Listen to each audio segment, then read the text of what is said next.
Oh my gosh, that was, you know, I very rarely am speechless. First of all, because I'm a rabbi, so that automatically I was born with a lot of words. And I'm a seventh generation rabbi on top of that. But you know, I have three ways to begin this talk, right?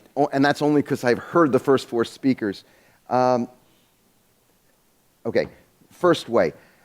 I am a seventh generation rabbi, and I don't believe in the God that you don't believe in either. I do not want you to be tense about that. I think organized religion, thankfully, will be out of business and disrupted in the, relatively speaking, near future. I'm excited about the possibility. It's a tremendous opening for us to actually get to the job of being more deeply human. So hold that, okay? Two, so I feel like you started with a Yom Kippur talk, okay? And I'm actually blown away by it. I was speaking to, I run an organization called CLAL, the Center for Learning and Leadership. It works at the intersection of innovation, religion, and the sciences of human flourishing. In fact, the director of innovation at CLAL lives in Providence, and we have a little office in Providence, even though the kind of corporate is based in New York. And Ilan Babchak, who's over there, lives in Providence, and I urge you to talk to him. But I come here, and this is, I think, my fifth summit or sixth summit, and I have this experience all the time. From the very first moment, I say, oh my God, this is like, and when the seventh generation rabbi says, oh my God, it's like you have to take that somewhat seriously. And I go, this is crazy. I come to this secular space. I come to this space where it's not supposed to be religious at all. We don't talk about spirituality at all. It's sort of like it's unwritten, the reality here. And as I've watched the last 5 summits, Saul becomes increasingly more like the kind of rabbi I would like. And I mean this I really mean this respectfully to rabbis who I have a modicum of respect for. And that, by the way, the only reason I say that is that you're allowed to be ashamed of your own group more than any other group. Okay, so I say that respectfully. So it turns out he gets up, and look at the words he used. I wrote them down so that we have them. Tell me what sort of business innovation conference do you have these sorts of words already? Community, empathy, inspire, purpose, service of each other's well-being, reflection. Let's get smaller. By the way, the Jewish mystical tradition is that the world emerges because God gets smaller. Okay? Breathing, the song, the welcoming in that I welcome you and you welcome me.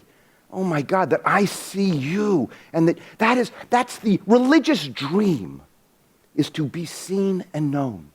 In fact, it's so deep that we had to create, one of the greatest imaginings that human beings ever did, we had to imagine a God who would know us so deeply and still love us, even though we're fuckers. Okay? That God would see us in all of our ichiness, and still we would be loved. That's what you did, Valerie, right? It was a Valerie? That's what Valerie did. That's what Valerie did. So, like, I'm standing here and I'm saying, I don't know what my job is, because it's already the relationship between spirituality and health, spirituality and well-being. You're doing it. And maybe the key is not to talk about spirituality. Just do it. You know, we don't think our ways into new ways of living. We live our ways into new ways of thinking. And maybe that's the deepest sort of way of being in the world. Valerie did us into new ways of thinking. Joe, storied us into new ways of thinking.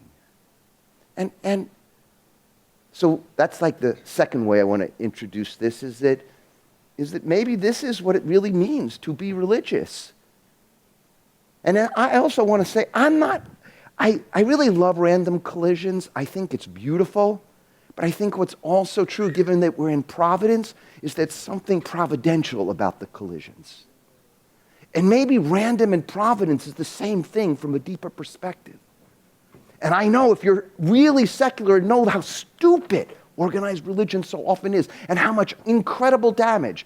And I am one of the people who was damaged by organized religion, having been molested in high school and then molested by a religious leader, right, in my first year of college. And not knowing that that was wrong. So in terms of the baggage of organized religion, so maybe this is the new religion, that annually groups of people, and more episodically, get together and they connect and they see and they know and they reflect and they inspire. Inspire is breath. By the way, 15th in Hebrew, the word for God, the ultimate name God, is Yah. You know Yah? You ever hear that? Like Yahweh, Yah? And it turns out the numerology of Yah is 15. And Yah is breath. And so what already happened, we're in the 15th, as Tori showed us, 15th myth, that's the Yah, that's the breath of life. And of course we got smaller to make more room to be able to reimagine exactly where we're going. So that's the second introduction. So Rabbi Kaplan, it's funny, yeah. It's funny how you can never escape really. You never escape really. The third introduction, my first teacher on that it is unclear what any religious belief has to do with well-being, what God has to do at all with health. The first time my rabbi, my teacher, I want to tell you about a young man named Todd. Now, I was a 23-and-a-half-year-old rabbi. I was the second youngest person to ever graduate the rabbinical school that I graduated. And I go off to St. Louis, Missouri, which my wife calls St. Louis Misery. I hope that will not be on. And it's not because she didn't like Missouri. It's that she's a New Yorker through and through. She's a tribalist at the core. And so I stayed 5.5 years, which was for her real torture. And then came back to New York. And now actually I'm going to become a grandfather because we had this beautiful child 1 month after we moved back to New York. We had this beautiful child who is now pregnant and due in February. And by the way, thanks to medical science, because she had serious fertility challenges. And when she got pregnant, I had tears that were spiritual tears. It was, oh my God, right? Thank you, doctor. Thank you, science. Thank you, technology. Because for the previous 10,000 years of human history, my daughter would have been called barren. She would have been called worthless. She probably would have been divorced. Don't tell me that science and medicine isn't spiritual. That's where the real action is happening. So, Todd, I'm a 23-and-a-half-year-old rabbi, and I have no idea what I'm doing, but it's, people are calling me rabbi. I'm feeling kind of good. I say Irwin. They can't because they're in St. Louis. So the notion that I actually had a name was completely foreign. And I visited the hospitals Friday afternoon. That's sort of like, that's the unwritten rule, actually, as you visit. What I didn't understand about that is the reason you did that is because you could avoid the fear of vulnerability and fear of visiting people who are sick, who you had no capacity to control the disease at all, with all of your transference power, etc. And it was great to go right before the Sabbath because you could leave right away if it didn't feel good or was afraid, but I didn't know that. If you went Monday morning, you'd have a whole week to stay and help. So Todd was 12, and he had a tumor, brain tumor, and he was going to die. But it turns out, I didn't know that right away. After visiting him, let's say, for the first 3-4 weeks, I'd visit him every week, and you walked into his hospital room, and he had been in the hospital for a good 3 months. You walked in the hospital. His hospital room was like a a St. Louis Cardinal fandom club. And Ozzie Smith, anybody remember Ozzie Smith? Ozzie Smith could do a somersault, right? Ozzie Smith was on the wall, and it was red. He had a hospital room. You know, hospital rooms have that terrible color designed to actually make you ill. And they no, I don't mean to criticize hospitals, but it was red, cardinal red, and it was beautiful, amazing. And I watched him over the 4 weeks that I had visited him, and his father could not go into the room. His father just couldn't go into the room. He would sit outside the room. And his mother was like Shirley MacLaine in terms of endearment. Okay, I really mean it. A force of life. I'm still in touch with her. A force of life. Deborah was her name. And she was, I had never met an advocate like that. But there was an agreement that they would not tell Todd, right, that he was dying. And, okay, I mean, I was a 23-and-a-half-year-old rabbi. You don't tell him he's dying, you know. I walk in one Friday afternoon, you know, just in time to be able to leave. And he says to me, Irwin, he was a little more sophisticated than the adults. Irwin, am I going to die? Now, my knees were, I was 23 and a half. He was only 10 years younger than me. My knees were shaking. I heard, like, oh my God, I have to tell him the truth. What do I say? I don't even, they did not prepare me for that in rabbinical school. I could dissect a Talmudic text, but the most important texts of all, human beings, I had no capacity, right, to dig deep. And the parents had already told me we don't talk about death. So I also had, I didn't know what to do. And I stood there, and I said, Todd, your illness is not getting better. That was my, like, way of addressing it. And he looked at me and he said, do my parents know I'm going to die? And like I'm trying, like, I actually remember exactly where I was standing, right? And the first riskiest thing I ever did in the rabbinate, because this was like 6 months into my rabbinate, and I said, they do, but they don't know how to talk about it with you. I think that I know what your bar mitzvah needs to be. Oh yeah, I didn't tell you that part. He was not going to make it to his bar mitzvah. I think your bar mitzvah is going to be, bar mitzvah is, you know, I'm now a man. Your bar mitzvah is going to be, you're going to have to tell your parents that you know you're going to die and have a conversation with them. But if you do that, you will be a bar mitzvah, and it'll be the most important bar mitzvah to that point in my life I had ever attended. I leave. I don't speak to the parents because I'm afraid. I'm afraid. I didn't have the courage to talk to them. I get a call on the Sabbath, Friday night, from the parents saying, can they talk to me? And I do. I talk to them.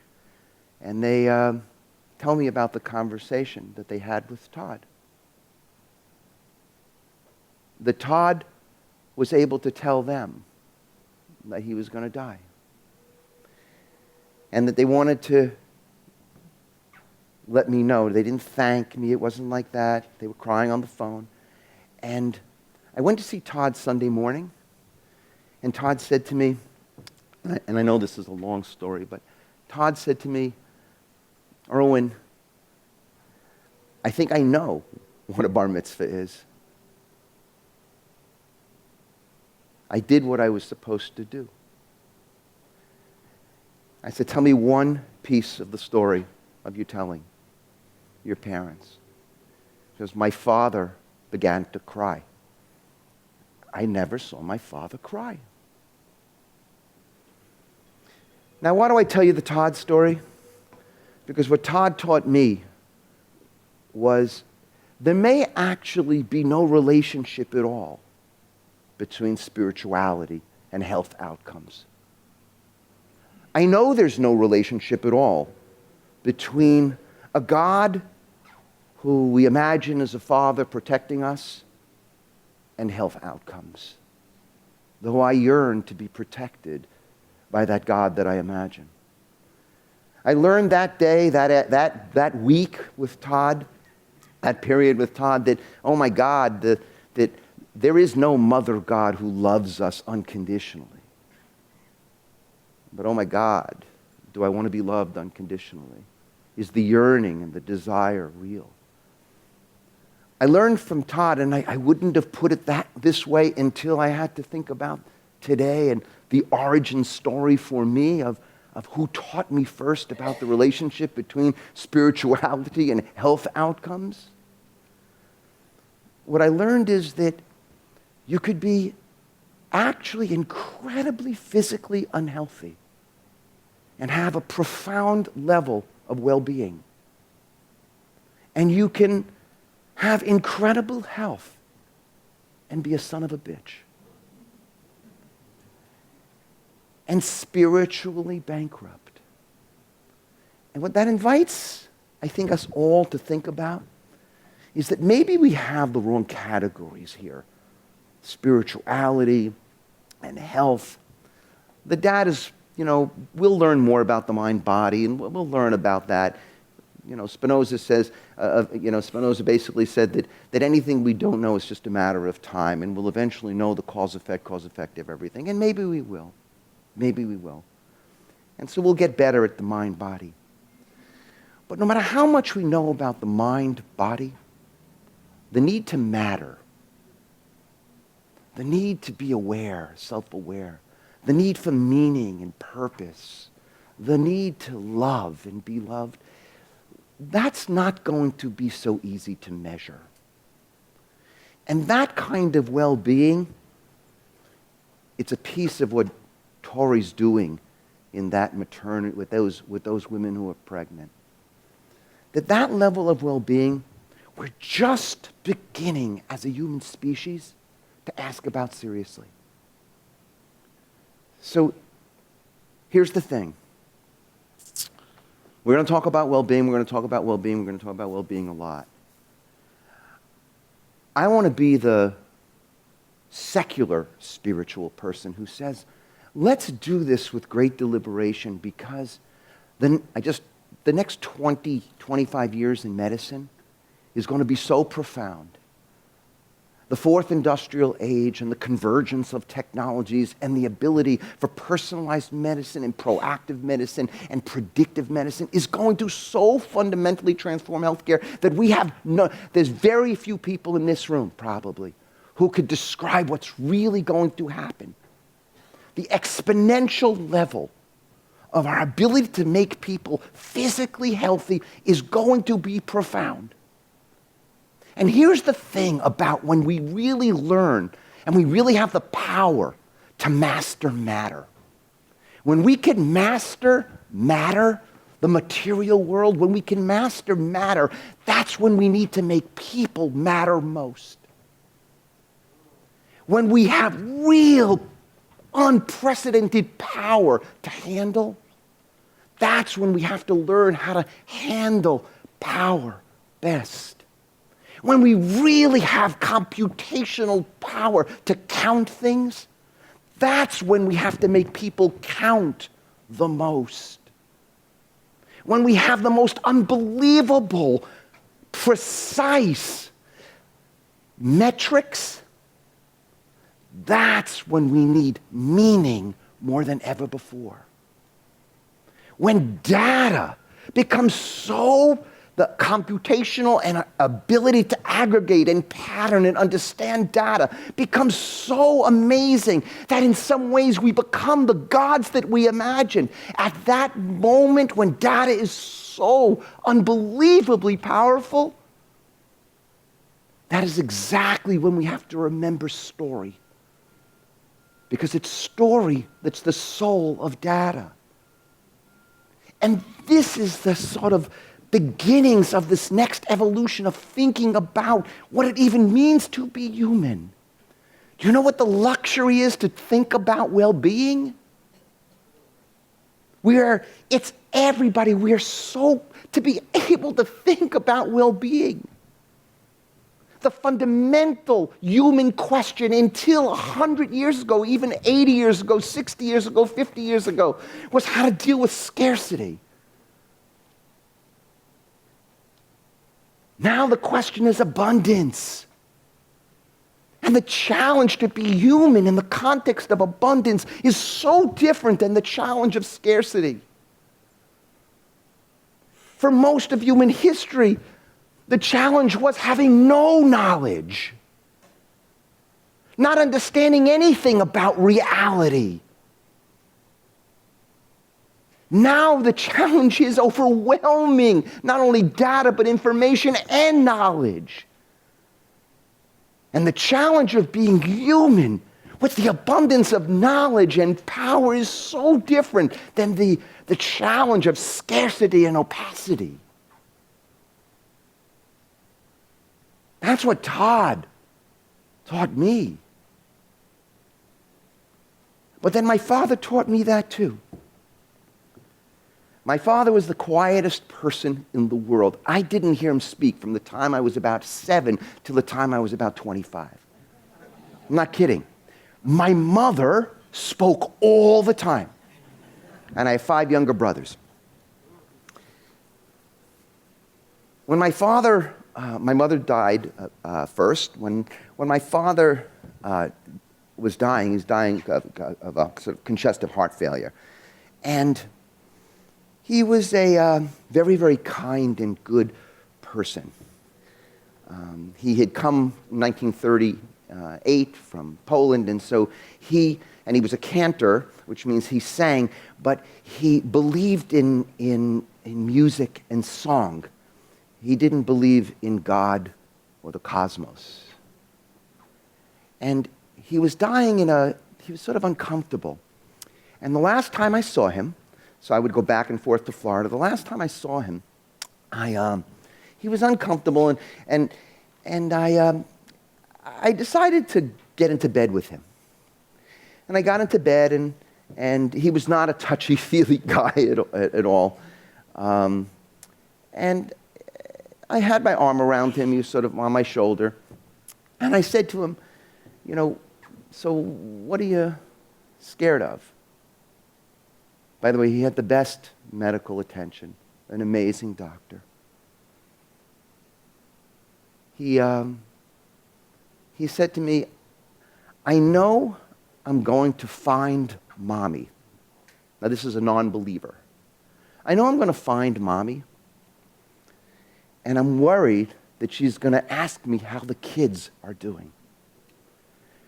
Now, we were not kids. This was 5 years ago. So I was 56, and my youngest brother was 47.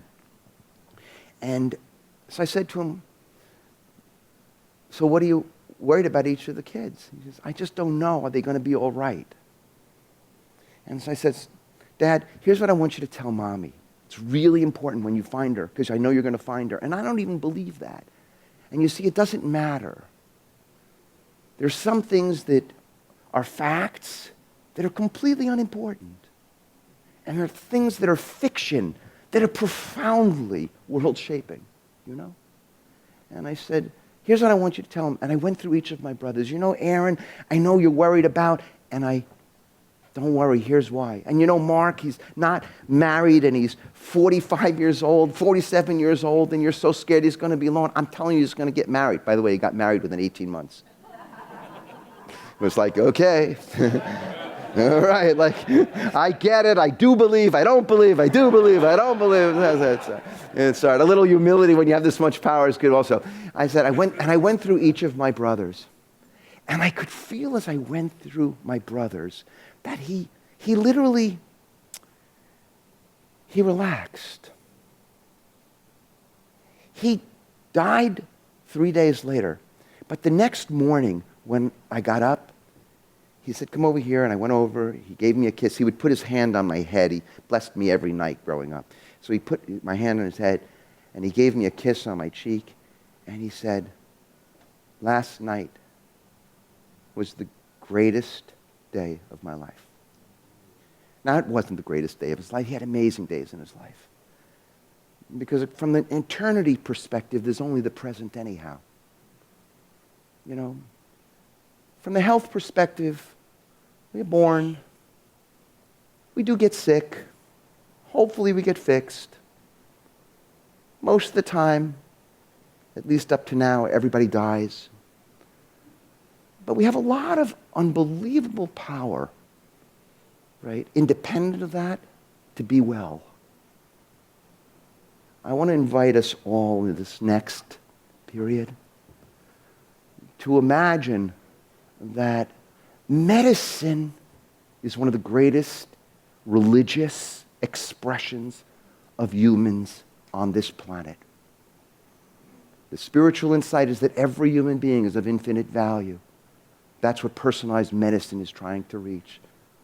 The religious lesson is that every human being is of infinite dignity, right? That is what personalized medicine is. The uniqueness of every human being. What we're going to be able to do is remarkable.